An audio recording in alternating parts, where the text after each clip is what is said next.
My dad is who raised me, predominantly as a single parent with my sister and I. And he is the kind of person who is always there for you, whatever you need, no questions asked. I have been living with liver disease for about 30 years. I was first diagnosed with hepatitis in the early 90s. Recently, I had my 6-month scan and it showed up with having a tumor in my liver. The first time I heard about Mr. Kircher and his daughter Cassandra was at actually one of our liver tumor boards where we were discussing him, that he had a new liver cancer, which was of great concern. Oftentimes those patients are then treated for their liver cancer, and then at some point about 6 months down the road they're able to start getting high enough on the liver transplant list to ultimately get a transplant, which still takes probably a year to ultimately get to that point. So because there are enough organs to transplant all of our patients, you basically have to get sicker and sicker in order to get the next organ. And that is very difficult for our patients, and that's why they die waiting. The doctors were describing different treatment options, and they discussed the option of having someone donate part of their liver. With living donors, the patient can receive their transplant in an organized way and earlier than when they are very, very sick. And that helps with survival and post-operative outcomes. When I found out that I was eligible to donate part of my liver to my dad, I was thrilled. It was so important to me that I could do this thing for my dad so that he could be healthy and be around in my life a lot longer.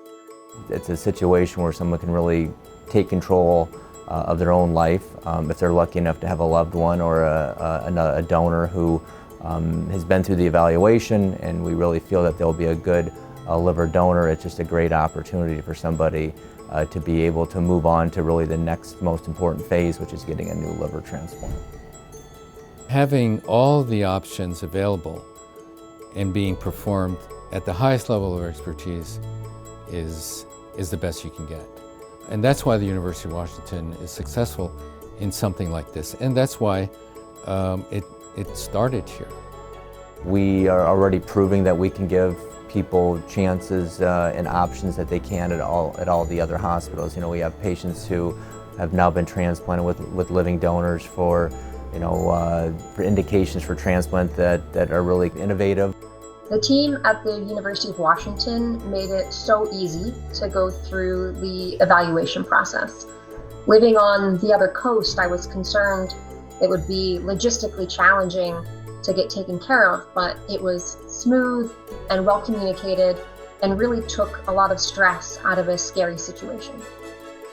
It wasn't like I was just waiting for things to happen. Things were happening continuously. It was just a really fast, and before I knew it, I was there and in the hospital when the operation was taking place. Around 2 years ago, I was talking with my dad, and he told me, I think I maybe have about 5 years left. I'm just really not feeling very well. And now he's talking about what he's planning for the next 20 years.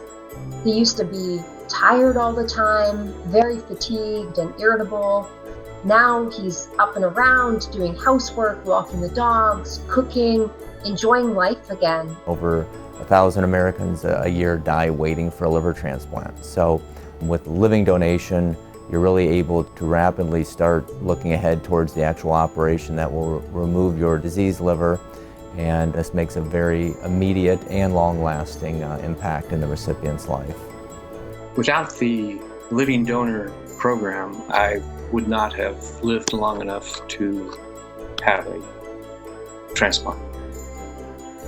I'm so grateful for the team at the University of Washington, and I'm so proud and excited that I got to be part of this. I got to help my dad, and I just really hope that more people will choose to do the same thing for their family members or loved ones.